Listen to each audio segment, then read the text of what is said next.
আল্লাহ তাবারক ওয়া তাআলা দরবারে আলিশানে অসংখ্য শুকর, অসংখ্য সুজুদ যে আল্লাহ রাব্বুল আলামিন আমাদেরকে আল্লাহ শ্রেষ্ঠ সৃষ্টি মানুষ বানাইলেন, যে আল্লাহ রাব্বুল আলামিন আমাদেরকে ঈমানের মতো দৌলত দিলেন, যে আল্লাহ রাব্বুল আলামিন দয়া করে মায়া করে আমাদেরকে শ্রেষ্ঠ নবী তথা রহমত নবী, রাহমাতাল লিল আলামিন নবী উম্মত বানাইলেন, যে আল্লাহ রাব্বুল আলামিন নামাজের মাধ্যমে, সিজদার মাধ্যমে আমরা যে আল্লাহর গোলাম, সেই গোলামি প্রকাশ করার তৌফিক দিলেন, সে মনিবের দরবারে আমরা শুকরিয়া জানাই। আবারও বলি আলহামদুলিল্লাহ। রাসূল মাকবুল সাল্লাল্লাহু আলাইহি ওয়াসাল্লামের রওজায়ে আতহারে অসংখ্য দরুদ ও সালাম। যে আল্লাহর রাসূল, তিনি আল্লাহর নবী, আল্লাহর হাবিব, তিনি আল্লাহর শ্রেষ্ঠ রহমত, তিনি রাহমাতাল লিল আলামিন। যে আল্লাহর নবীকে আল্লাহ বলেছেন ইন্নাকা লাআলা খুলুকিন আযীম, হে রাসূল আমি আপনাকে উত্তম চরিত্র দিয়ে, মহান চরিত্র দিয়ে আমি প্রেরণ করেছি।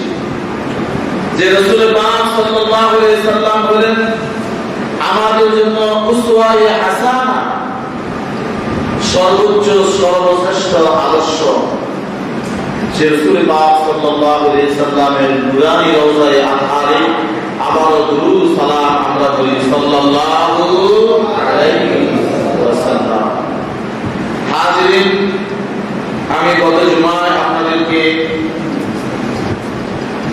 ইসলামের পঞ্চ ভিত্তি, পঞ্চ বেড়া, তার মাঝে আল্লাহর ঘরে গিয়ে হজ করা, ওয়ালিল্লাহি আলান নাস হিজ্জুল বাইতি মান ইসতাতা ইলাইহি সাবিলা, হজ সম্পর্কে আমি আপনাদেরকে আলোচনা করেছিলাম। যে হজ সম্পর্কে রাসূল মাকবুল সাল্লাল্লাহু আলাইহি সাল্লাম বলেছেন আল হজ্জুল মাকবুলু লাইসা লাহু জাযাউন ইল্লাল জান্নাহ, যার হজ আল্লাহ কবুল করবেন, এই কবুল হজের বিনিময়ে আল্লাহ জান্নাতি দিবেন, আর কিছু দিবেন না। সুবহানাল্লাহ। আল্লাহ রাব্বুল আলামিন গত জুমার এই বয়ান আমাদেরকে স্মরণ করে আমল করার তৌফিক দিন, আমরা সকলে বলি আমিন। হাজিরিন, আমরা মানুষ আল্লাহ রাব্বুল আলামিনের এই সৃষ্টি জগতে, আল্লাহ রাব্বুল আলামিনের এই পৃথিবীতে, এই মানব সমাজের মাঝে আল্লাহ রাব্বুল আলামিন যাদেরকে সর্বোচ্চ সর্বশ্রেষ্ঠ মর্যাদা দিয়ে সৃষ্টি করেছেন, তারা হয়েছে আমরা মানুষ, আমরা হইলাম বনি আদম। বলুন সুবহানাল্লাহ। মানুষের জীবন যত ডিসিপ্লিন, মানুষ যেহেতু আশরাফুল মাখলুকাত, আল্লাহ শ্রেষ্ঠ সৃষ্টির জাত, সেহেতু মানুষের আদর্শটা, চরিত্রটা, জীবনে চলন বলন সবকিছু সকলের উদ্দেশ্য, সকলের চেয়ে সুন্দর, সকলের চেয়ে শ্রেষ্ঠ, ঠিক কিনা বলেন? এজন্য মানুষের জীবনের একটা নিয়ন্ত্রণ রয়েছে, মানুষের জীবন চলার একটা নীতি রয়েছে, একটা শরীয়ত রয়েছে, ঠিক কিনা বলেন? এই মানুষের মাঝে সর্বপ্রথম মানুষ হইলেন আমাদের আদি পিতা সাইয়েদনা বাবা আদম আলাইহিস সালাতু ওয়াস সালাম। আল্লাহ রাব্বুল আলামিন ওনাকে সৃষ্টি করলেন, ওনার স্ত্রীকে সৃষ্টি করলেন। আল্লাহ বলে দিলেন ইয়া আইয়ুহান নাসু তাকু রাব্বাকুমুল্লাযী খালাকাকুম মিন নাফসিন ওয়াহিদা, হে মানুষ আমি তোমাদেরকে একটা নফস থেকে সৃষ্টি করেছি, মিন নাফসিন ওয়াহিদা ওয়া খালাকা মিনহা যাওজাহা ওয়া বাসসা মিনহুমা রিজালান কাসীরা ওয়া নিসাআ। এই আদম থেকে আমি তার জাউজ, তার জোড়া তথা হাওয়াকে সৃষ্টি করেছি, এবং উভয়ের মাধ্যমে আমি সারা পৃথিবীতে মানব সমাজ, মানবের বিস্তৃতি ঘটিয়ে দিয়েছি। সুবহানাল্লাহ। আল্লাহ আদম আলাইহিস সালামকে জান্নাতে সৃষ্টি করলেন, সঙ্গীর প্রয়োজন। আল্লাহ মা হাওয়াকে সৃষ্টি করলেন। আদম আলাইহিস সালাম হাওয়ার কাছে যেতে চান, আল্লাহ বললেন না, আগে উভয়ের মাঝে একটা বিয়ে হতে হবে, একটা আট হতে হবে, একটা সম্বন্ধের গিট লাগাতে হবে। আল্লাহ উভয়ের মাঝে বিয়ে পড়িয়ে দিলেন এবং উভয়কে জান্নাতে আল্লাহ বসবাসের ব্যবস্থা করে দিলেন। সুবহানাল্লাহ।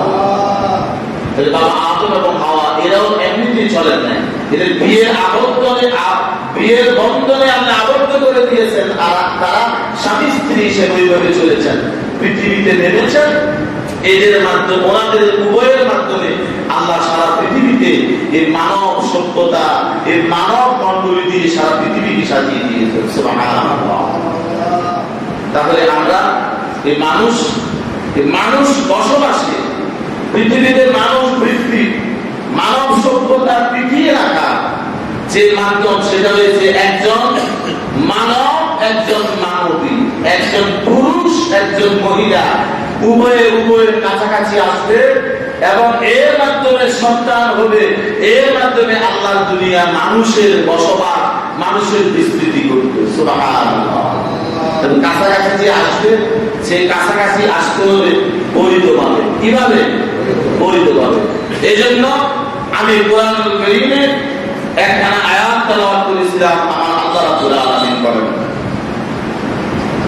ওয়ানকিহুল আয়ামা মিনকুম ওয়াস-সালিহিনা মিন ইবাদিকুম ওয়া ইমাইকুম ইন ইয়াকুনু ফুকারা يغنيهم من فضله والله واسع عليم। আল্লাহ বলেন, হে দুনিয়ার মানুষেরা, তোমরা ওয়ানকিহু বিয়ে করিয়ে দাও, বিয়ে করাইয়া দাও, বিয়ের সম্পর্ক করে দাও। কাদের মাঝে? আল আয়ামা। আল আয়ামা শব্দের অর্থ হয়েছে, এটা ব্যাপক অর্থবোধক শব্দ। আল আয়ামা শব্দের ভিতরে প্রথমত অর্থ হলো ওই সকল পুরুষেরা যাদের স্ত্রী মারা গেছে, বিপত্তি হয়ে গেছে, ওই সকল মহিলারা যাদের স্বামী মারা গেছে, বিধবা হয়ে গেছে, ওই সকল মহিলারা যাদের স্বামী তালাক দিয়েছে, তালাক প্রাপ্ত হয়ে গেছে। এটার ভিতরে আবার অর্থ আছে যে আয়ামার মাঝে তারাও আছেন যারা কুমারী মহিলা এবং যারা যে সকল মেয়েদের বিয়ে হয় নাই, যে সকল ছেলেদের বিয়ে হয় নাই, বিয়ের বয়স হয়েছে। আল্লাহ রাব্বুল আলামিন দুনিয়ার মানুষকে, দায়িত্বশীলদেরকে বলেন, ওয়া আনকিহু, তোমরা তাদের মাঝে বিয়ের বন্ধন সৃষ্টি করে দাও। সুবহানাল্লাহ। আল্লাহ বিয়ে করো এখানে বলেন, বলছে ওয়া আনকিহু, বিয়ে করাইয়া দাও, বিয়ে পড়াইয়া দাও। এটার একটা ব্যাপক অর্থ আছে। তো বিয়েটা কাকে বলে? বিয়ে হলো যে আল্লাহকে সাক্ষী রেখে, আল্লাহর বান্দা বান্দীদেরকে সাক্ষী রেখে একজন বান্দা এবং একজন বান্দীর মাঝে যে ওয়াদা হবে, যে আক্ত হবে, সম্পর্কের যে গিট লাগিয়ে দেওয়া হবে, ইজান এবং কবুলের মাধ্যমে, মোহর সাব্যস্ত করার মাধ্যমে, এটাকে বলা হয় নিকাহ। এটাকে কি বলা হয়? এটাকে বলা হয় বিয়ে, এটাকে বলা হয় নিকাহ। বর্তমান পৃথিবীতে বিশ্ব সভ্যতা তথাকথিত যত উন্নত হচ্ছে, বিশ্ব যত উন্নতির দিকে, উন্নয়নের দিকে যাচ্ছে, তত সারা পৃথিবীতে বিয়ের সংখ্যা, শরীয়ত সম্মত বিয়ের সংখ্যা অথবা প্রত্যেক ধর্মের বিধিবিধান সংক্রান্ত বিয়ের সংখ্যা কিন্তু কমে যাচ্ছে। এটার বিপরীত যেটা শুরু হয়েছে সেটাকে বলা হয় লিভ টুগেদার। পরস্পর বিয়ে বন্ধন ছাড়া একজন অপরজনের সাথে বসবাস করা, একজন অপরজনের সাথে সময় দেওয়া, একজন অপরজনের কাছ থেকে সুখ নেওয়া, এটাকে বলা হয় লিভ টুগেদার। এটা ইসলামে, ইসলামী শরীয়তে, আল্লাহর কোরআনে সম্পূর্ণ হারাম। এটাকে হারাম। ওয়েস্টার্ন কান্ট্রিগুলিতে এটা শুরু হয়েছে। এটা শুরু হয়েছে কি কারণে জানেন? এটা শুরু হয়েছে এই কারণে, তথাকথিত মহিলাদের অতিরিক্ত ক্ষমতায়নের কারণে, সম অধিকারের কারণে, মহিলাদের বেশি বেশি চাকরি নকরি এগুলি করার কারণে, তথাকথিত মহিলারা স্বাবলম্বী হওয়ার কারণে, তারা ব্যবসায়ী হওয়ার কারণে, শিল্পপতি হওয়ার কারণে, তারা কোটি কোটি টাকার সম্পদের মালিক হওয়ার কারণে মেয়েদের মাঝে তথাকথিত এক ধরনের আত্মমর্যাদা, স্বাধীনতা সৃষ্টি হয়েছে। এই জন্য তারা এখন বিয়ের দাম করে না। ঠিক কিনা বলেন? সম্পদ যখন আছে, সম্পদ যখন থাকে, এই সম্পদ দিয়ে একটা পুরুষ, একটা মহিলা ইচ্ছা করলে অবৈধভাবে তার যে কোনো ভাষণা সে চরিতার্থ করতে পারে। পারে কিনা বলেন? কিন্তু ইসলাম যখন এসেছে, রাসূল পাক সাল্লাল্লাহু আলাইহি ওয়াসাল্লাম যখন এসেছেন, তখন আল্লাহর রাসূল একজন পুরুষ এবং একজন মহিলার মাঝে বিয়ের সম্পর্ক সৃষ্টি করে দিয়ে সমাজের ভারসাম্য, সমাজের সুন্দর শান্তি নৈতিকতার একটা বন্ধন সৃষ্টি করে দিলেন। সুবহানাল্লাহ। এজন্য বিয়ে করা আল্লাহর নবীর সুন্নাত। বিয়ে করা কি? আল্লাহর নবীর সুন্নাত। রাসূল পাক সাল্লাল্লাহু আলাইহি ওয়াসাল্লাম বলেছেন যে তোমরা বিয়ে করো। এক সাহাবী এসে বললেন, ইয়া রাসূলুল্লাহ, আমি অভাব, আমার খুব অভাব, রিজিকের অভাব। আল্লাহ রাসূল বললেন বিয়ে করো। সে বিয়ে করলো। সে এরপরে এসে বলল, ইয়া রাসূলুল্লাহ, যে আমি বিয়ে করলাম এবং বিয়ে করার পরে আল্লাহ আমার রিজিক বাড়িয়ে দিয়েছেন, বরকত দিয়ে দিয়েছেন, আমার অভাব দূর হয়ে গেছে। সুবহানাল্লাহ। এটা কে বললেন? আল্লাহ রাসূল বললেন। এটা আল্লাহ রাসূলের কথা নয়, এটা শুধু আল্লাহ রাসূলের কথা নয়, এটা আল্লাহর কথা। আল্লাহ বলেছেন, ওয়া ইন ইয়াকুনু ফুকারা ইউগনিহুমুল্লাহু মিন ফাদলিহি। আল্লাহ বলেন, যদি তোমরা ফকির হও, যদি তোমরা গরীব হও, যদি তোমরা অভাবগ্রস্ত হও, আল্লাহর নবীর সুন্নাত, আল্লাহর এই হুকুমটি তামিল করার করলে আল্লাহ রাব্বুল আলামিন রহমত বরকত দিয়ে তোমার অভাব দূর করে তোমাকে ধনী করে দিবেন। সুবহানাল্লাহ। তাহলে আমরা আমাদের সন্তানদের বিয়ের বয়স যখন হয়, অথবা ছেলেদেরও যখন বিয়ের বয়স হয়, ছেলেরা বলে যে এখনো বিয়ের বয়স হয় নাই, মা বাবা বলে বিয়ের সময় হয় নাই, বিয়ের বয়স হয় নাই। কেন হয় নাই? তো ভালো কর্মের ব্যবস্থা হয় নাই, ভালো ঘর দিতে পারি নাই, ভালো চাকরি, ভালো ব্যবসার ব্যবস্থা হয় নাই।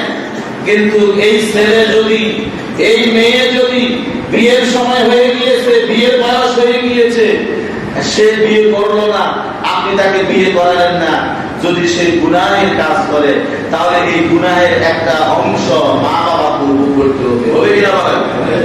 এই জন্য ছেলে মেয়েদের বিয়ের বয়স যখন হবে, তখন তাদেরকে তার আগেই তাদেরকে স্বাবলম্বী করার ব্যবস্থা করিবেন না, রুজি রোজগার কাজকর্ম শিখিয়ে ফেলার ব্যবস্থা করবেন। অন্তত পক্ষে যেন স্বামী স্ত্রী মিলে তারা যেন হালাল রুজি রিজিকের মাধ্যমে যেন জীবন যাপন করতে পারে, এতটুকু ব্যবস্থা হলেই ছেলেদেরকে বিয়ে করাই ফেলবেন, মেয়েদেরকে বিয়ে দিয়ে ফেলবেন। এটা কার হুকুম? কার হুকুম? আল্লাহ রাসূলের। ইসলামে কোনো বৈরাগ্যবাদ নেই। এক সাহাবী এসে বললেন, ইয়া রাসূলুল্লাহ, আমি বলে কি হয়ে যাব?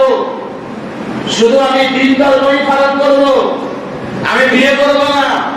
আল্লাহ রাসূল বললেন, তুমি কি আমার আদর্শ অনুসরণ করবে না? ইয়া রাসূলুল্লাহ, অবশ্যই করবো। তাহলে শুনে রাখো, আমি রাসূল নামাজ পড়ি, রাতে জেগে জেগে নামাজ পড়ি, আবার আমি ঘুমাই। আমি রাসূল রোজা রাখি, আমি আবার মাঝে মাঝে রোজা ভাঙি। আমি আল্লাহর রাসূল, আমি নিজে বিয়ে করেছি, সুতরাং তোমরাও বিয়ে করবা। আর নিকাহ ও সুন্নতি, নিকাহ করা, বিয়ে করা, এটা কি নবী মুহাম্মদ রাসূলুল্লাহর সুন্নাত। সুবহানাল্লাহ। আমরা বিয়েটাকে যখন কঠিন করে দিলাম, বিয়েটা কেমন কঠিন করে দিলাম? মেয়ের বাবা যখন ছেলে মেয়ে বিয়ে দিবে, তখন খুঁজতে চায় ছেলে কি করে, ব্যবসা কেমন, চাকরি কেমন, বাড়ি কেমন, ঘর কেমন খোঁজে কিনা বলেন, খোঁজে কিনা বলেন, খোঁজে। আবার ছেলে যখন বিয়ে করাইতে যায়, মেয়ের বাবা ছেলের বাবাও দেখে যে আমার বিয়ের সম্পদ কেমন, বাড়ি কেমন, ঘর কেমন, মেয়েটা লেখাপড়া কেমন, বাড়িতে আনলে চাকরি দিয়ে চাকরি করাতে পারবো কিনা। এই যে কঠিনতাগুলি আমরা দিয়ে দেই, আমাদের বানানো মাঝের শর্তগুলি আমরা দিয়ে দেই, এটার কারণে কি বিয়ে সহজ হচ্ছে না কঠিন হচ্ছে? সহজ না কঠিন? বিয়ে যত কঠিন হবে জেনা ব্যভিচার তত সহজ হবে, ঠিক কিনা বলেন? বিয়ে যত কঠিন হবে জেনা ব্যভিচার তত সহজ হয়ে যাবে। আপনার ছেলে হয় কলেজ ইউনিভার্সিটিতে লেখাপড়া করে, মেয়ে হয় কলেজ ইউনিভার্সিটিতে লেখাপড়া করে, না হয় ছোটখাটো চাকরি বাকরি করে, অথবা বেকার থাকে, বিয়ের বয়স হয়েছে, সে মানুষ তারও ভিতরে একটা জৈবিক চাহিদা আছে কিনা বলেন, আছে কিনা বলেন? রাসূল পাক সাল্লাল্লাহু আলাইহি ওয়াসাল্লাম বলেছেন, আইয়ুহাস শাবাব, হে দুনিয়ার যুবকরা, তোমরা বিয়ে করে ফেলো, বিয়ে করে ফেলো, এটা আমি নবীর সুন্নাত। যারা বিয়ে করবে না তারা আমার উম্মত হিসেবে পরিগণিত হতে পারবে না। মনে রাখিও, যদি বিয়ে করার সামর্থ্য তোমার না থাকে তাহলে তুমি রোজা রাখো। কি রাখো? কি রাখো? রোজা। রোজা রাখলে মানুষের কাম প্রবৃত্তি একটু দমিত হয়ে যায়, ঠিক কিনা বলেন? কাম প্রবৃত্তি, মানুষের জৈবিক চাহিদা, যৌন চাহিদা, এটা মানুষের হ্রাস পেয়ে যায়, কমে যায়। এই জন্য আল্লাহ রাসূল বলেছেন যে তোমরা বিয়ে করো। আল্লাহ বলেছেন সূরা আন-নূরের 32 নম্বর আয়াতে যে তোমরা বিয়ে করো, যদি তোমরা অভাবী হও, অভাবগ্রস্ত হও, বিয়ের বরকতে আল্লাহ তোমাকে সম্পদশালী করে দিবে। সুবহানাল্লাহ। আবার আল্লাহ রাসূল বলেছেন বিয়ে করো। হ্যাঁ, যদি তোমার বিয়ে করার যে সামর্থ্য না থাকে তাহলে তুমি রোজা রাখো। কি রাখো? রোজা রাখো। এই জন্য বিয়ে করা এটা সুন্নাত। এটা কি? এটা ওয়াজিব। এটা কি? ওয়াজিব। বিয়ে না করলে যদি কোনো চরিত্রহীন হয়ে যেতে হবে, জেনা ব্যভিচার হয়ে যাবে, জাহান্নামী হয়ে যাব, তাহলে তার জন্য বিয়ে করা ফরজ। তার জন্য বিয়ে করা কি? ফরজ। এজন্য আল্লাহ রাসূল বলেছেন যে আমি বিয়ে করেছি, তোমরাও বিয়ে করো। বিয়ে মানুষের চোখকে অবনমিত করে, বিয়ে মানুষের চরিত্রকে হেফাজত করে, বিয়ে মানুষের জীবনের ডিসিপ্লিন আনে। কি আনে? ডিসিপ্লিন আনে। এই জন্য যাদের সন্তানরা বিবাহের বয়স হয়েছে, সকল আশা পূর্ণ হয় না। মাঝে সব আশা কি পূর্ণ হয়? সব পূর্ণ হয় না। বিয়ে করার বয়স হয়েছে, মেয়ে প্রাপ্তবয়স্ক হয়েছে, ছেলে প্রাপ্তবয়স্ক হয়েছে, তারা বিয়ে করা ছেলে মেয়ে প্রাপ্তবয়স্ক হলে তাদের উপর যেরকম ফরজ অত্যাবশ্যক, মা বাবাও তাদেরকে বিয়ে দিয়ে দেওয়া অত্যাবশ্যক, ঠিক কিনা বলেন? আমরা বিয়ে করবো, যারা বিয়ে করেন নাই আপনারা বিয়ে করবেন। বিয়ে করবেন যে কেমন বিয়ে করবেন? রাসূলুল্লাহ সাল্লাল্লাহু আলাইহি ওয়াসাল্লাম বলে দিয়েছেন যে যখন তোমরা বিয়ে করবে তোমরা মেয়েদের 4টা গুণ দেখবা। কয়টা গুণ? মেয়েদের কয়টা গুণ দেখবা? আল্লাহ রাসূল বলে দিয়েছেন মেয়েদের 4টা গুণ দেখবা। قال النبي صلى الله عليه وسلم تنكح المرأة الأربع لمالها ولحسابها وجمالها ولدينها। আল্লাহর নবী মুহাম্মদ রাসূলুল্লাহ সাল্লাল্লাহু আলাইহি ওয়াসাল্লাম বলেন, তোমরা যখন মেয়ে বিয়ে করাতে যাবে তখন তোমরা মেয়েদের 4টা গুণ দেখবা। কয়টা গুণ? 1 নম্বরে গুণ দেখবা মেয়েটা সম্পদশালী কিনা। এটা দেখতে কোনো দোষ নাই। যদি মেয়ে সম্পদশালী হয়, তার বাবা সম্পদশালী হয়, বাপের কাছ থেকে সে সম্পদ পাবে, তাহলে এই সম্পদ দেখাটা কোনো দোষের না। দোষের কিনা বলেন? কেননা বিয়েতে একটা কুকু আছে, বিয়েতে একটা সমতার ব্যাপার আছে। কুকুটা কি? শিক্ষিত ছেলের জন্য শিক্ষিত মেয়ে, সুন্দর ছেলের জন্য সুন্দর মেয়ে, উঁচু বংশের ছেলে মেয়ের জন্য উঁচু বংশের ছেলে মেয়ে। কথা কি বোঝা গেল? সমতা রক্ষা করতে হবে, কুকু রক্ষা করতে হবে। একবারে ফকির আর আর একেবারে উঁচু লেভেলের লোকের সাথে যদি বিয়ে হয়, বলেন তো কুফু রক্ষা না হলে এই সম্পর্কটা কি সুন্দর হবে না অসুন্দর হবে? বিশৃঙ্খলা হবে না? এখানে বিশৃঙ্খলা হবে। এই জন্য বিয়েতে কুফু আছে।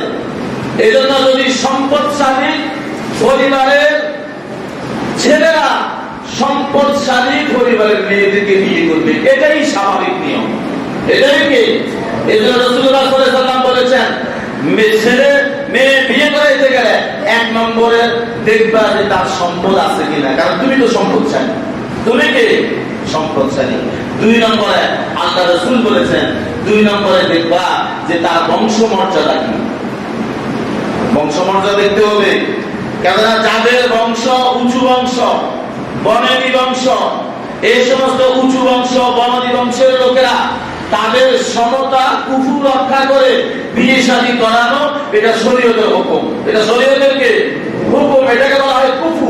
এই জন্য রাসূলুল্লাহ সাল্লাল্লাহু আলাইহি ওয়াসাল্লাম বলেছেন, দুই নম্বরে যে জিনিসটা দেখবা এটা হচ্ছে ওয়া হাসাবিহা, তার বংশমর্যাদা কেমন। এরপরে রাসূলুল্লাহ সাল্লাল্লাহু আলাইহি ওয়াসাল্লাম বলেছেন, তিন নম্বরে দেখবা ওয়া জামালিহা, সৌন্দর্য কেমন। কেননা একবারে সুন্দর ছেলের জন্য যদি আপনি বিশ্রী একটা মেয়ে বিয়ে করান, বলেন তো কাজটাকে আপনি ঠিক করলেন?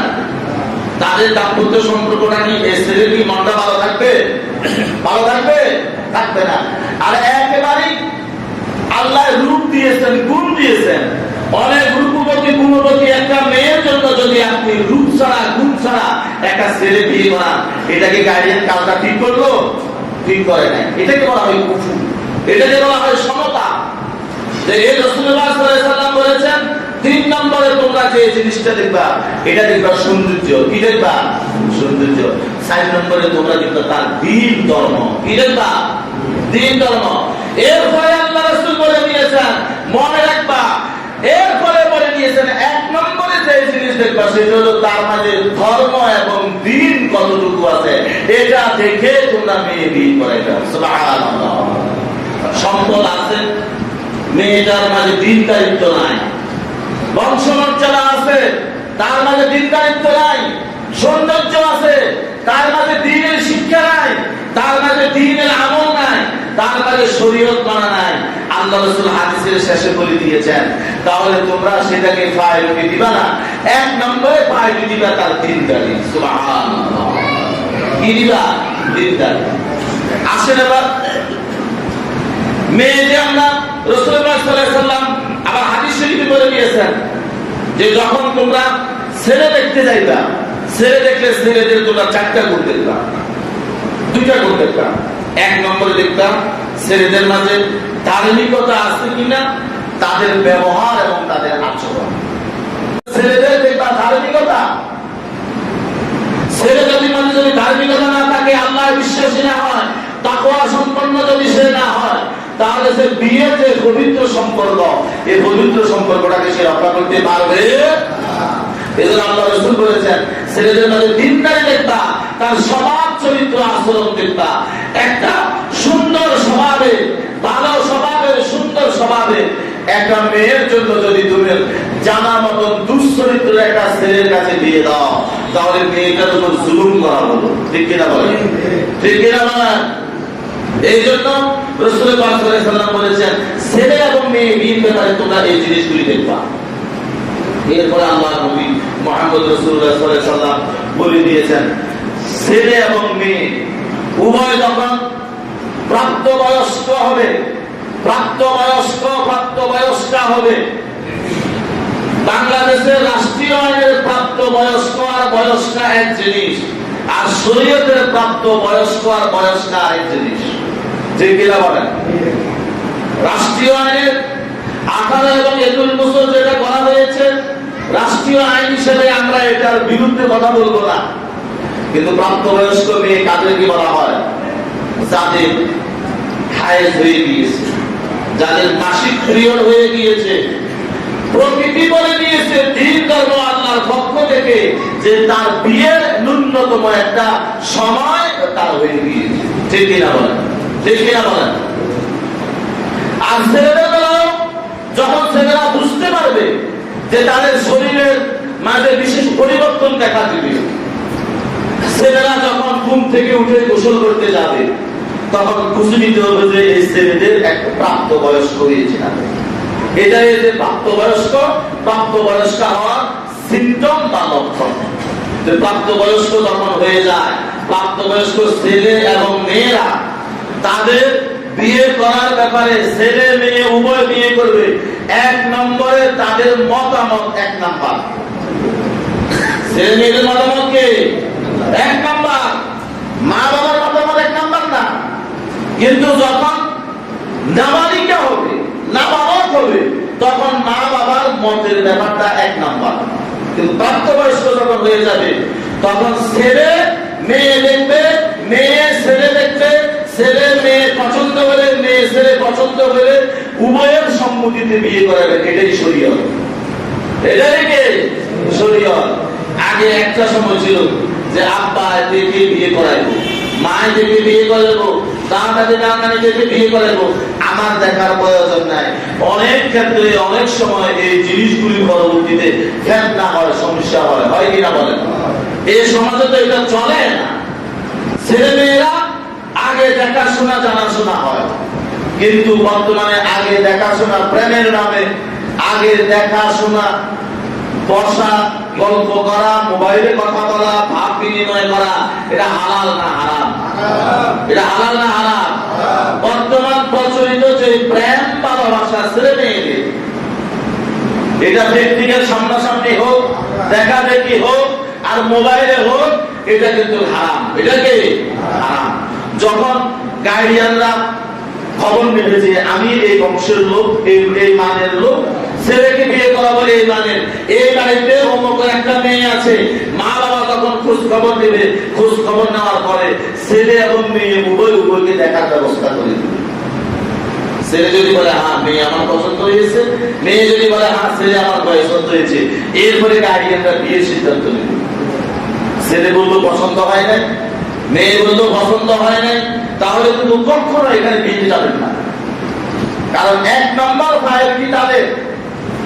আর আমাদের দেশের মেয়ে দেখা দেখি কি যে প্রচলনগুলি আমার আপনার বিয়ের সময় হয়ে আসছে, আমাদের বিয়ের সময় হয়তো হয়ে আসছে, যেগুলি সকলের বিয়ের সময় হয়তো হয় না, হওয়ার সুযোগ থাকে না। সেটা হলো যে একটা মেয়েকে যখন দেখতে যায় তখন ছেলের বাবা, ছেলের দুলাভাই, গ্রামের সর্দার, মেম্বার, সামাজিক লোক, সব লোকরা বসে মেয়েটাকে দেখে। বলেন তো ইসলামী শরীয়তে এটা হালাল না হারাম? মাশাআল্লাহ, আমি বলতে আপনি বলে দিচ্ছেন। আসলে সঠিক সুন্দর সুজাকম জিনিস এটা মানুষ বোঝে। মেয়ে শুধু ছেলে দেখবে, ছেলে মেয়ে দেখবে। বাংলাদেশে পুত্রবধূ দেখতে গেলেন, এখনো কি আপনার পুত্রবধূ হয়েছে? হয়েছে? এই মজলিসে ছেলে বিয়ে করা মেয়েকে যেরকম জায়েজ, এই বাবাও বিয়ে করা জায়েজ। বাবা বিয়ে করাও কি জায়েজ? তাহলে শরীয়ত যদি আপনি পূর্ণরূপে মানেন, তাহলে যে দেখা দেখি যে আমরা করি, এই দেখা দেখিটা কিন্তু জায়েজ নাই। দুলাভাইয়ে না দেখলে না বললে বিয়াই হইতো হয় কিনা বলেন? সারা দেশে বিদেশে দুলাভাইয়ের বাড়িতে বাজার খরচ টরচ আনিয়ে দিব, দুলাভাই দেখি বিয়ে না করা দাওয়াতে আইতো না, ঠিক কিনা বলেন? এদের ফেতনা সৃষ্টি হয়। এজন্য দুলাভাই দেখা জরুরি। যারা দুলাভাই আছেন রাগ করেন না, শখের একটা শালা আমি দেখি বিয়ে করাবো, আপনার দেখা দরকারটা কি? আপনি জানাই আপনার দরকার বড় সাগরা, ঠিক না? আপনার দরকার মর্যাদা, জামাই হিসেবে দরকার বিয়ের সময় আপনার নতুন পোশাক, ওর বউ দেখা আপনার দরকার কি? এই জন্য আমরা এটা ভুল করি, আমরা এটা মারাত্মক ভুল করি। মেয়ে দেখবে শুধু ছেলে, ছেলে দেখবে শুধু মেয়ে। এটাই শরীয়ত, এটাই ইসলাম। বন্ধু দেখে বন্ধুর বউ, হালাল না হারাম? বরকত আসবে কোথ থেকে? যে বিয়ের মাধ্যমে আল্লাহ রাসূল বলেছেন আমি গরিবকে ধনী বানিয়ে দিব, সম্পর্কটা তো শুরুই করে দিলেন আপনি অপবিত্রতার মাধ্যমে। বরকত হবে? বরকত হবে? হবে না। আল্লাহ নবীর এত সুন্দর বিয়ে, বিয়ে অনুষ্ঠানে 3 দিন 7 দিন পর্যন্ত ড্যান্সের, গান, উলুঙ্গনা, নাচানাচি, দফাদফি, কুদাকুদি। বলেন তো এই বিয়েটি কি আল্লাহর রহমত হবে? এই বিয়েটা আল্লাহর বরকত হবে? বিয়ে যে বিয়েকে আল্লাহ রাসূল রহমত বরকত করেছেন, সে বিয়েতে বিয়ে না। তো তাহলে বিয়েতে মেয়ে দেখার ব্যাপারে আমরা 1 নম্বরে প্রায়োরিটি দিব যে জিনিস, আমি দেখবো তার বংশমর্যাদা, আমার পরিবারের সাথে তার পরিবারের মিল হয় কিনা। ছেলে দেখবে মেয়ে, মেয়ে দেখবে ছেলে, যদি তারা বলে যে হ্যাঁ আমাদের মাঝে পছন্দ হয়েছে, তাহলে তারা উভয় বিয়ের বন্ধনে আবদ্ধ হবে, খবরদার। আর বিয়ে যখন হয়, সবচেয়ে বড় সমস্যা যে জিনিস হয় আমাদের সমাজে, এটা হচ্ছে দেনমোহর, কাবিন। ঠিক কিনা বলেন? দেনমোহর কাবিন। হ্যাঁ, দেনমোহর কাবিন। যদি ধনী যারা আছে, ধনী পরিবারের সাথে ধনী পরিবারের বিয়ে হবে, তাদের পরিবারের স্ট্যাটাস অনুযায়ী সেখানে কাবিন হবে। মাঝারি পরিবারের কাবিনও তাদের স্ট্যাটাস অনুযায়ী হবে। একটু লোয়েস্ট লেভেলের যারা আছে তাদেরও তাদের মান অনুযায়ী হবে। কিন্তু বর্তমানে আমাদের সমাজে যে কাবিন হয়, এটা সম্পূর্ণ অযৌক্তিক, এটা সম্পূর্ণ অযৌক্তিক। এবং আল্লাহ রাসূল বলেছেন, আল্লাহ এবং আল্লাহ রাসূলের কথা, যে তোমরা কাবিনটা যে নির্ধারণ করবা, কাবিন শুধু নির্ধারণ করবা নির্ধারণের জন্য না, কাবিন নির্ধারণ করবা দেওয়ার জন্য। কিসের জন্য? এজন্য আল্লাহ রাব্বুল আলামিন বলেছেন যে ওয়াআতুন নিসা সাদাকাতিহিন্না, তোমরা মহিলাকে তার দেনমোহর দিয়ে দাও। এটার কথা দেনমোহর দিয়ে দিতে বলছে। কয়জনে দেনমোহর দিবেন? এই পুরো মসজিদে দোকানে 60 জন পাওয়া কিনা যায় কিনা জানি না। আমি আমার দেনমোহর আমার গরু দিয়েছি 1 লাখ দিয়েছি সব। আলহামদুলিল্লাহ করনা। 2007 জুন মাসের 7 তারিখ দিয়ে দিয়েছি। আমি সবটা দিয়েছি, রসুন আমি এখানে অনুমতি করি না। আমি আমার 1 লাখ টাকা সবটা আমার স্ত্রীকে দিয়ে দিয়েছি। আমার কাছে মাঝে মাঝে একটা খুব ভালো লাগে দুইটা জিনিস, যেমন আমার রিজিকের যে উচিত আল্লাহ করে দিলেন। আমি যে চাকরি করি, যেখানে গভর্নমেন্ট আমাকে বেতন দেয়, আমার এই চাকরিটা নিতে কাউকে সুপারিশ, কাউকে ঘুষ, আল্লাহ ঘরে বসে করতেছি, 1 কাপ চা কাউকে খাওয়াতে হয়নি। আলহামদুলিল্লাহ বলেন। আমি বলতে পারি যে আল্লাহ আমাকে ভালো রিজিকের একটা ব্যবস্থা করেছে। বিয়েটা করছি 1 পয়সাও যৌতুক এই জাতীয় কিছু নেই, দেনমোহর দিয়ে দিয়েছি। আলহামদুলিল্লাহ বলেন। দেনমোহর দিয়ে দিয়েছি। তো তাহলে আমরা দেনমোহরটা আমরা নির্ধারণ করবো দেওয়ার জন্য। কিসের জন্য? দেওয়ার জন্য। দেওয়ার জন্য দেনমোহর নির্ধারণ করবো। বর্তমানে অনেক লোকের আছে, আমি জানি যে দেনমোহরের টাকা বিয়ের মজলিসে দিয়ে দেয়। বহু লোক আছে দেনমোহরের টাকা আপনার প্রথম রাতে স্ত্রীর সাথে যে রাত যাপন করবে ওই রাতে স্ত্রীকে দিয়ে দেয়। আমার জানা বহু রকম শরীয়ত মান্যওয়ালা আছে, আছে কিনা বলেন? আর অনেকে আছে যে এটাকে মেয়েদের সিকিউরিটি মনে করে, এটার জন্য খুব চাপাচাপি করে। ঠিক কিনা বলেন? তো জায়েজ নাই। দেনমোহর দেওয়ার জন্য, দেনমোহর কাগজে লেখার জন্য না। হ্যাঁ, দেনমোহর নির্ধারণ করছে প্রথম রাতে স্ত্রী যদি বলবো যে তুমি আমার দেনমোহর মাফ করে দাও, আর স্ত্রীও মাফ করে দিবে, মাফ চাওয়াটাও হলো না শরীয়ত সম্মত, মাফ দিলে যাওয়াটাও শরীয়ত সম্মত হবে না। কারণ তাকে প্রলোভন দেখাইয়া, ভয় দেখাইয়া, চাপ দিয়া, তাকে মনের মাঝে দুরূপশক্তি রেখে, আদর্শ দেখাইয়া তার কাছ থেকে দেনমোহরটা বিশেষ উদ্দেশ্যে আপনি যদি মাপ নেওয়ার চেষ্টা করেন, মাপ দেন, এই মাপ হবে না। সময় নিতে পারেন, সময় নেবেন, কিছু দিয়ে দেন। আরে আপনি 10,000 দেন না, 1 লাখ টাকা দেনমোহর নিতে হলে 10,000 দেন, যে আমি 10,000 দিলাম, বাকিটা তুমি পাবে, আমাকে সময় দাও। সময় দিবে কিনা বলেন? কিন্তু নিয়তই তো হলো যে দিব না। যারা নিয়তই করে যে দেনমোহর দিব না, নিয়ত করে বিয়েও করে এবং স্ত্রীর কাছে আপনার প্রতারণা করে ক্ষমাও পেয়ে যায়, জীবনে দেওয়ার কোনো খেয়াল নাই, দেও না। মনে রাখবেন আল্লাহ রাসূলের হাদিস অনুযায়ী তারা এক প্রকারের সারা জীবন জেনা করে। আপনার খেয়াল রাখতে হবে, আমি দিয়ে দেব। স্ত্রীকে বললেন যে আমি দিয়ে দেব, আমি কিছু দিলাম, দেন না কিছু, আপনি দিচ্ছেন তো, আপনি 10,000 দিলে দেওয়া হয় নাই, 5,000 দিচ্ছেন দেওয়া হয় নাই, 1 লাখ নির্ধারণ হচ্ছে 10,000 দিলাম, তুমি আমাকে বাকিটা দেওয়ার সময় দিও, আমি আস্তে আস্তে দিয়ে দেব। বর্তমানে আবার বিভিন্ন ব্যাংকে দেন মোহরের কিন্তু সিস্টেম আছে কিনা বলেন? দেন মোহরের বিশেষ করে ইসলামী ব্যাংকে দেখলাম যে দেন মোহর 1 লক্ষ টাকা দেন মোহর নির্ধারণ করছেন, স্ত্রীর সাথে চুক্তি হয়েছে প্রতি মাসে 10,000 দিব, আপনার 10 মাসে 1 লক্ষ টাকা দিয়ে দিয়েছে ব্যাংকের মাধ্যমে। সুবহানাল্লাহ। এটা লেখা থাকবে যে এটা দেন মোহর পরিশোধ, এটা একটা দলিল। এটা কি দলিল? কারণ এখন আমাদের আবার বিয়েগুলো যখন চাড়াচাড়ি হয় তখন কিন্তু কাবির একটা বড় সমস্যা হয়ে যায়, হয় কিনা বলেন? যেমন আমি যে 1 লাখ টাকা দিলাম, এখন এটা আমি দিচ্ছি পরে, সময় নিয়ে পরে দিয়ে দিচ্ছি, কিন্তু আমার কাবির নামে কিন্তু লেখা নেই দিয়েছি। এজন্য বর্তমান জটিল দুনিয়ায় আপনার এগুলিতে কাগজ করা ভালো। কারণ আল্লাহ তাআলা রাসূলের কথা, যে কোনো লেনদেন কাগজ করিও। কি করলা?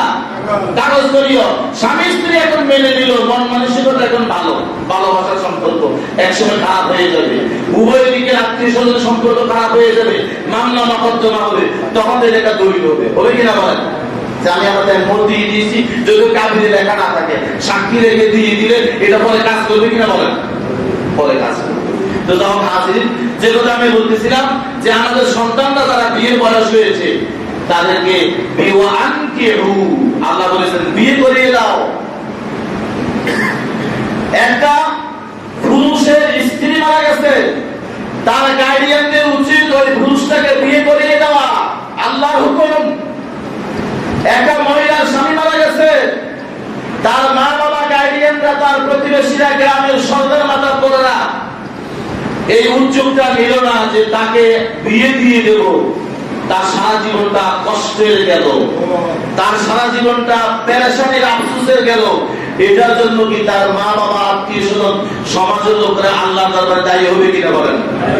আল্লাহ বলেছেন তোমরা সকলেই যে যেখানে দায়িত্বশীল সেখানে দায়িত্ব পালন করে বিয়ে করিয়ে দাও। এটা কার হুকুম? আল্লাহর হুকুম। তাহলে স্বামী মারা গেছে, বিধবা, আর স্ত্রী মরে গেছে, বিপত্তি, এদেরকে বিয়ে করিয়ে দেওয়া, এটা আল্লাহর হুকুম। কার হুকুম? আল্লাহ এবং আল্লাহ রাসূলের হুকুম। আর মেয়েদের বিয়ের বয়স হয়েছে, অতি তাড়াতাড়ি বিয়ে দিয়ে দিতে হবে।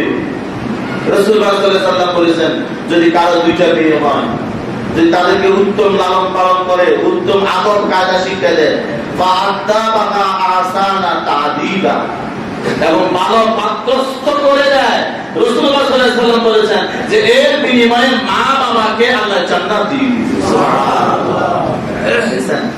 মেয়ে বলে লাভ না লস? লাভ। আল্লাহ যাকে দিতে নিয়ামত, যাকে দেয় নাই আলহামদুলিল্লাহ, যাকে দেয় নাই আলহামদুলিল্লাহ, তাকে আল্লাহ অন্যভাবে দিবেন, তাকে আল্লাহ অন্যভাবে দিবেন।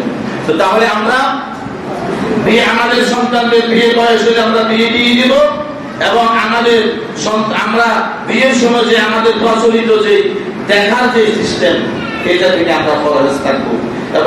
এবং আমরা যে অলিমা করা হয়, অলিমা করি কিনা? আমরা অলিমা, বিয়ে যে অনুষ্ঠান করি, অলিমা করবে ছেলেরা।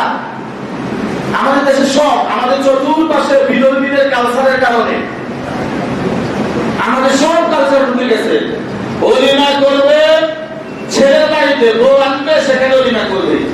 ইসলামী শরীয়ত মোতাবেক বাপের বাড়িতে কোনো অলিমা হয় না। ছেলের বাড়িতে যেটা করে, হুজুর ঠিক আছে কি কথা? ছেলের বাড়িতে যেটা করে এটার নাম অলিমা। আল্লাহ রাসূল বলেছেন অলিমা করো, এটা সুন্নাত। মেয়ের বাড়িতে গিয়া 500 জন খাও, মেয়ের বাবা যদি রাজি খুশিতে যদি খাওয়ায়, সামর্থ্য আছে, রাজি আছে, খুশি আছে, সন্তুষ্ট চিত্তে খাওয়াইল, কোনো সমস্যা নাই, কোনো সমস্যা নেই। আর মেয়ের বাবাকে চাপ দিয়া, কষ্ট হইতেছে, তার ঋণ করতেছে, জমি বিক্রি করতেছে, যদি এভাবে কষ্ট দিয়ে যদি কোনো খাওয়া হয় তাহলে এটা জায়েজ না, এটা হারাম। এটাকে যদি আপনি মনে করেন আমি সামর্থ্যবান, আমি বহু দেখেছি, গত কয়েকদিন আগে একটা আমার জানা মতন একটা সম্পর্ক হয়েছে, ছেলে গরিব একটা মেয়েকে বিয়ে করে নিয়েছে, তার ছেলে মোটামুটি একটু গরিব, তাদেরকে খাওয়ানোর সমস্ত টাকা পয়সা হাট বাজার লাকসাম বাজার থেকে কইরা গাড়িতে বইরা দিয়ে দিছে, পরের দিন যাইয়া সে তার মেহমান নিয়ে খাইয়া দিচ্ছে। আলহামদুলিল্লাহ বলেন। যদি হ্যাঁ তাকে এটা করেন না ভালো। হ্যাঁ, অলিমা করার জন্য কোন ছেলের বিয়েতে অলিমা করার জন্য তার আত্মীয় স্বজনরা যদি কোন ওই ছেলেকে যদি কোন স্বাচ্ছন্দ্যের স্বেচ্ছায় অলিমা নবীর সুন্নত এই কাজটা পালনের জন্য সহযোগিতা করে, সাজাইজ নাই। কথা বুঝে গেল? মানে আপনার ওই যে খালতো ভাই, মামতো ভাই, ফুফাতো ভাই, স্বাস্থ্য ভাই, জ্যাঠাতো ভাই ছেলের অলিমা অনুষ্ঠান করার জন্য, নবীর সুন্নতের এই অনুষ্ঠান ছেলে বাড়িতে করবে, এটা করার জন্য সামর্থ্যবান আত্মীয় স্বজনরা যদি কোন তাকে সহযোগিতা করে, না জায়েজ নেই। কিন্তু মেয়ের বাড়িতে চাপ দিয়ে যে অলিমা করা হয়, এটা জায়েজ? এটা জায়েজ নাই, খবরদার, এটা জায়েজ নাই। হ্যাঁ, সন্তুষ্ট চিত্তে যদি কোনো করে তাহলে এতে কোনো সমস্যা, সন্তুষ্ট চিত্তে করলে এতে কোনো সমস্যা নাই। বিয়ে কি? বিয়ে আনন্দের জিনিস না কান্নার জিনিস? বিয়ে সুখের জিনিস না দুঃখের জিনিস? আনন্দের জিনিস। এই জন্য রাসূলুল্লাহ সাল্লাল্লাহু আলাইহি ওয়াসাল্লামের সময় বিয়ের উত্তম জায়গা হলো ঘর থেকে মেয়ের যেন হিজাবটা এনে এই মসজিদে কবুল করা। এটা একটা খাস সুন্নতি আমল। খেজুর দেওয়া, রাসূলুল্লাহ সাল্লাল্লাহু আলাইহি ওয়াসাল্লাম বলেছেন যে বিয়েতে যত কম খরচ এতে বরকত তত বেশি। আমাদের এখন বিয়েতে ডেকোরেশন গেট এগুলো লাখ টাকা বাঁচে, ঠিক কিনা বলেন? যে বিয়েতে যত বেশি অপচয় হবে তারা রহমত থেকে তত দূরে চলে যাবে। বিয়ে কি জিনিস? বিয়ে হয়েছে সমাজের স্বীকৃতি।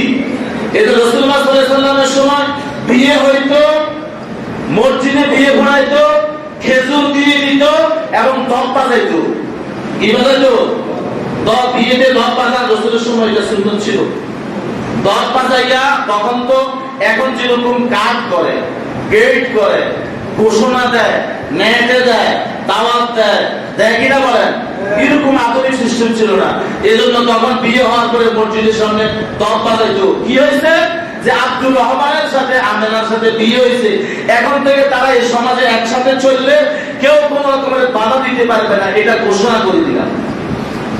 এই যে সমাজ স্বীকৃতি, এটা কি সমাজ স্বীকৃতি? আমাদের দেশে যেই এই সিস্টেম, যে গান বাদ্য অশ্লীলতা এগুলি দিয়ে বিয়ের বরকত রহমত নিয়ামত সব উঠিয়ে দেওয়া। আল্লাহ রাব্বুল আলামিন আমাদেরকে আল্লাহর নবী এই সুন্নতের উপর আমল করার তৌফিক দিন। সকলে বলুন আমিন। ওয়া আখিরু দাওয়ানা আলহামদুলিল্লাহি রাব্বিল আলামিন। আসসালামু আলাইকুম ওয়া রাহমাতুল্লাহি ওয়া বারাকাতুহু। বৃহত্তর অঞ্চলে কোটি মানুষের জন্য সর্বাধুনিক প্রযুক্তির চিকিৎসা সেবা দিয়ে যাচ্ছে Laksam fair health hospital. Laksam fair health hospital, Shanta complex, দক্ষিণ বাইপাস রোড, লাকসাম। আন্তরিকতায় স্বল্প মূল্যে উন্নত সেবা।